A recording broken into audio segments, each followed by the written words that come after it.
Before we begin, please note, viewer discretion is strongly advised. What you're about to hear is intended solely for educational and entertainment purposes. This is the direct courtroom testimony from the federal trial of Sean Diddy Combs, as documented by Inner City Press when Jamie Foxx entered the courtroom. No one anticipated the revelations that would follow. For months, there had been speculation and unexplained medical emergency, cryptic posts on social media, a wall of silence from his inner circle, and rumors someone wanted him gone. Now, under oath and before packed courtroom, Jamie was ready to expose it all. He named names, detailed what he witnessed at Diddy's infamous gatherings, and pulled back the curtain on the sinister forces within the industry's most elite circles. His voice was firm, though his hands trembled as he said, "This wasn't just about my health, it was a warning, and I lived to tell it." What came next was a chilling account, filled with secrets long buried, missing video footage, quiet payouts, and shadowy threats like, "Keep quiet, or you're next." This wasn't tabloid speculation, it was Jamie's truth, and possibly the most shocking moment of the entire trial. He took the stand in a sleek black suit, his face etched with the weight of everything he'd been through. The room was tense. It was his first public appearance since the mysterious incident that sidelined him, and instead of a press statement, he delivered sworn testimony. "They told me not to show up," Jamie began, his voice calm. "They said if I spoke out, I wouldn't make it this far." The impact of his words reverberated across the courtroom. He faced the jury directly and added, "But I've already been through hell, and if I don't speak now, I might not get another shot." Jamie recounted the lead up to his health scare, revealing it started with being shadowed, same black SUV, different locations, no plates. "I knew I was being watched," he said. "I just didn't know why." Then came the turning point. A stranger approached him on set, demanding $35,000, claiming to have footage from a party that could ruin him. Jamie didn't know what the footage showed, but he was certain who was behind it. He immediately called law enforcement, and the person was removed. But the message landed loud and clear. Someone wanted leverage. Someone wanted silence. In the weeks that followed, he received eerie, anonymous messages from unknown numbers, text reading things like, "Don't forget who made you," and "You've seen too much." At first, he dismissed them. But when his assistant received an email that referenced Jamie's daughter by name and her school, he knew it was no joke. "That's when I told my team, if anything happens to me, don't let them call it an accident. And if I fall, make sure the truth doesn't," he testified. His words weren't laced with rage, they were calculated, methodical, like a man who had rehearsed this moment over and over. "I almost died," he said, "and not because of a stroke or a vaccine or some random condition. I almost died because I started asking the wrong questions." Jamie then paused and told the court this was only the beginning. A few days after the extortion threat, he began to feel strange. "Not tired, not sick, just off. Something inside me felt wrong, but I couldn't pinpoint it," he said. On the morning of his collapse, he awoke disoriented, his speech slurred, his chest and neck under pressure. "I couldn't lift my arm. I couldn't talk. I was looking at people, trying to call for help, and nothing was coming out." His security rushed him to the hospital. Doctors floated possible cause of stroke, seizure, some neurological issue, but nothing definitive. "But I knew," Jamie said. "I knew it wasn't natural." Weeks of silence followed. His family issued a vague statement, thanking fans and asking for privacy. But no real information was shared, not even with close friends. Jamie explained his reasoning. "I didn't trust anyone, because while they were scanning me and drawing blood, I realized this wasn't finished. It was just beginning." He told the court that shortly after his health began to improve, police visited him in the hospital not just for a wellness check, but because a tipster had suggested Jamie suspected poisoning. "I never used that word," he clarified, "but someone close to me did. They overheard me tell my doctor I felt like I'd been given something." The tests were inconclusive, but Jamie didn't believe that meant nothing had happened. "You don't always need evidence," he said. "Sometimes you just know. When your body is screaming that it's been attacked, you don't just feel it, you know it." During his hospital stay, Jamie said strange things started happening. His phone went missing. So did his personal journal. The security footage from his home the night before he collapsed, erased. "My team tried to pull it," he said quietly. "The system had been wiped clean." Then, with a solemn voice, he added, "I felt like I died. And maybe that was the point." The courtroom sat still. Prosecutors exchanged glances as the jury leaned forward, absorbing every word. "People wondered why I didn't post a selfie from the hospital bed," Jamie said. "Because I wasn't going to fake it. I wasn't okay. I was barely still here." He paused for breath, and then uttered the name that would dominate headlines, Sean Combs Puff Daddy Diddy. Staring straight ahead, he said, "That's who I believe wanted me silenced." Jamie then took the court back through years of encounters. He said Diddy would often invite him to private gatherings at first. They were typical celebrity mixers, familiar faces, luxury drinks, networking vibes. But over time, the guest list got shorter, and the rules got stricter. No phones, he recalled. They'd make you sign NDA letters not just about what happened, but who you saw and who they were with. According to Jamie, the energy up. These events shifted into something darker, rooms behind velvet curtains. People being led away into hidden areas, and faces he recognized: politicians, athletes, actors doing things they'd never want exposed. "I never joined in," Jamie said. "It felt wrong, and I wasn't going to be part of that." But that choice, he claimed, made him a problem. "If you don't play along," he said, "you become a liability." He described the moment after. He skipped one of these parties in 2022. Someone from Diddy's inner circle approached him and said, "You acting brand new. Don't forget who put you on." At the time, Jamie brushed it off, but soon, pressure started building. Friends and colleagues hinted that he needed to stop talking about certain things in interviews. "They didn't like that I joked about the parties," he said. "Didn't like that I mentioned certain people."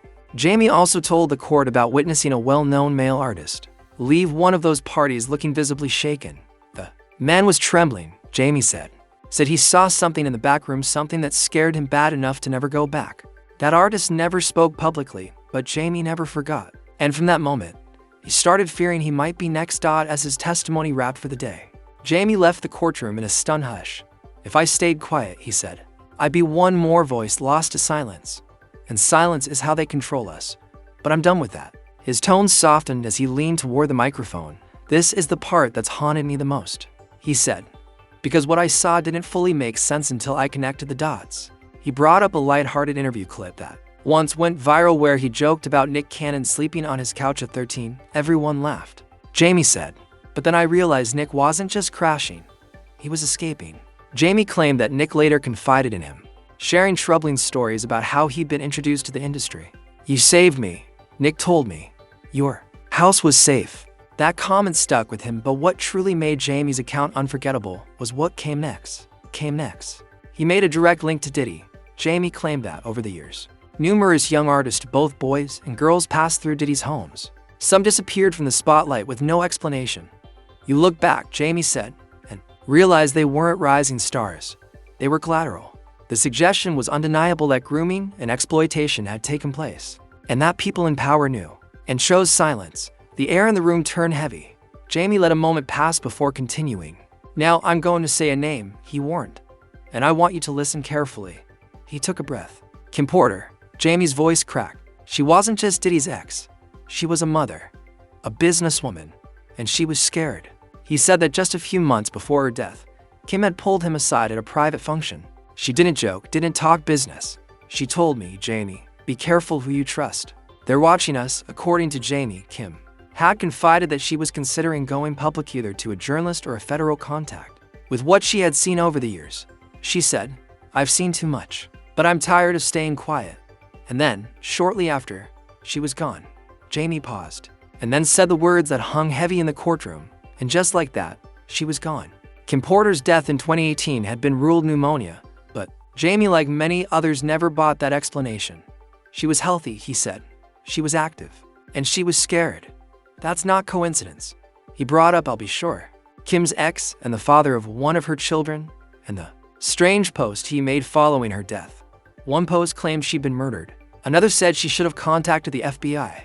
But soon after, those posts were edited, like someone got to him, Jamie said. He testified that, I'll be sure, reached out privately afterward.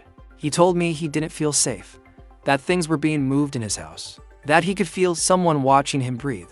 Then Jamie listed names. People who were close to Diddy. People who died suddenly. Heavy D. Andre Harrell. They're gone, he said. And the one thing they all had in common besides Diddy was that they knew things they shouldn't have. Jamie claimed to have Kim Porter's closest friends told him. She kept a journal, one filled with notes, conversations, events, and names. That journal hasn't been found, Jamie said. And I don't believe it was lost. I think it was taken. The prosecution leaned in. This was what they'd been waiting for. A direct thread tying together unexplained deaths. A frightened woman and a man powerful enough to make the truth disappear. Then Jamie ended with a single line that cut through the room. Kim was ready to talk. And now I'm talking for her. The jury leaned forward. The gallery sat frozen. Jamie had been leading to this moment the night it all changed. It was early 2022, he said. I got a last-minute invite to a private event in Beverly Hills. Wasn't planning to go, but a friend convinced me. Said it was just drinks and music, real chill. Jamie paused. It wasn't. He described walking into a massive estate, one of those billionaire compounds with manicured lawns and private security. Phones were confiscated at the door. Felt strange, he said, but not unheard of. What caught him off guard was the energy. Music was soft, too soft. People weren't laughing, they were whispering. It felt like a funeral wrapped in Versace inside. Jamie said he saw familiar faces, rappers, athletes, music execs, and unfamiliar ones. But with power that was obvious. The lighting was low. Candles flickered. Curtains blocked out the windows. Then came a hallway. They called it the Gold Room. That's where the real networking happened, someone told him. Jamie didn't go in, but he saw through a gap in the curtain, and what he saw made his stomach lurch. There was a boy, Jamie said. Couldn't have been older than 17, surrounded by men in suits. And he didn't look okay. Jamie turned to leave, but a man placed a hand on his shoulder. Stay, Jamie. You're one of us now. Jamie looked him in the eye and said, No, I'm not. He walked out that night and never looked back, but the threats came fast. Anonymous DMs, phone calls, people telling me to shut up. That, if I didn't, I'd end up like the others. He finished that portion of his testimony with a chilling truth. That night, that's when I knew. This wasn't paranoia. This wasn't just weird Hollywood stuff. This was something else. Something evil. And now, standing in a courtroom, Jamie finally said what he had held back for so long. I saw it. I was never supposed to, but I did. And I'll never forget it. He took a breath and gripped the edge of the stand. Then he described what he called the cover-up phase. After that night in Beverly Hills, Jamie said he started collecting receipts, texts, emails, anything suspicious. He told his security team to track the SUVs that kept trailing him, installed extra cameras at his house and even on set. Then he revealed something that made even the judge shift. The morning after I collapsed, Jamie said, my home surveillance system was wiped. No glitches, no errors, just gone. At first, his team assumed it was a tech malfunction, but then they found the hard drive melted. Not broken, melted. Photos were submitted into evidence. The casing looked warped, like it had been scorched, but that wasn't all.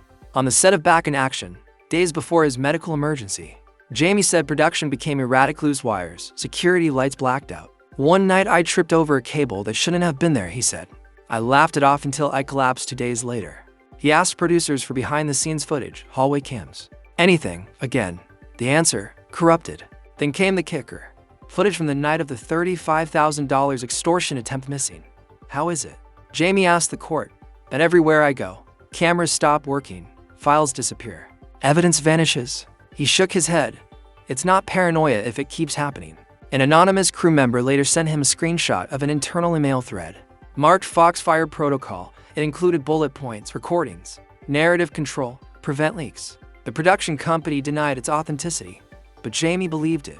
That was the plan, he said. They weren't just prepping for my silence. They were prepping for my disappearance. When asked why he hadn't come forward sooner, Jamie didn't hesitate. Because I thought I could move on. I thought I could heal. But this wasn't about healing. It was about surviving. The courtroom hung on his every word. This wasn't just testimony anymore, it was a reckoning. A glimpse into how close he came to vanishing without a trace. I stayed quiet because I was scared, Jamie said. When you're up against people with jets, billions, and media friends in every city, what do you do? He admitted that after his hospitalization, he nearly signed a third-party NDA. Millions were on the table. They said it would secure my future, he said. But I knew what it really meant: permanent silence. Jamie revealed that someone close to him in the industry begged him not to testify. You'll never work again, they warned. Jamie's response, then I'll do something else. But I'm not dying with this truth inside me. What ultimately changed his mind, he said, was watching Cassie Ventura take the stand. She shook. But she didn't break, Jamie said. If she could do that, I had no excuse. He also credited I'll be sure, Jaguar Wright, and others who risked everything to tell the truth. But above all, he pointed to Kim Porter. She died trying to protect her kids, Jamie said.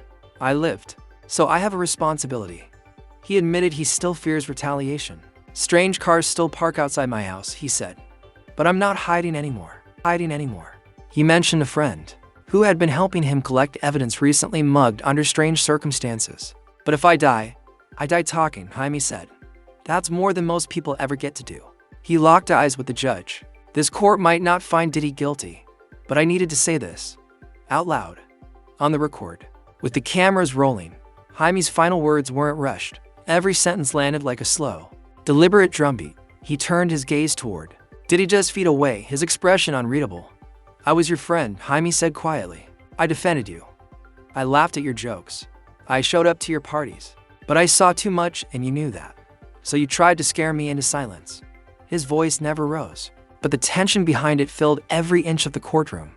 You tried to erase me, and when that didn't work, you tried to distract me, but I'm still here. And now, you have to sit there and hear what I've seen. He turned to the jury, then to the gallery. This man, he said, pointing at Diddy, he's not just some mogul, not just a celebrity. He's part of something darker, a system that thrives on silence, a culture that trades souls for secrets. Then Jaime pivoted beyond Diddy to the entire industry. Hollywood didn't just protect him, it propped him up, while people like me and Cassie and Kim were left to pick up the wreckage in the dark. He called out the award shows that still handed Diddy trophies, the glossy magazines that labeled him a genius, and the studio executives who knew the truth but didn't want to risk their cut. Jaime ended with a message not just for Diddy, but for everyone watching, especially those hiding behind the scenes. You built your empire on NDA letters, baby oil, fear, and manipulation. But empires like that, they crack. And when they crack, they fall and fast. He turned to Diddy one final time. You told people I'd never speak, that I was too scared, that I owed you. But I don't owe you a damn thing. His voice hardened. I owe it to myself to tell the truth. The courtroom didn't move. No one breathed. Then Jaime stepped down from the stand. He didn't look back. He didn't have to, because the silence was finally broken.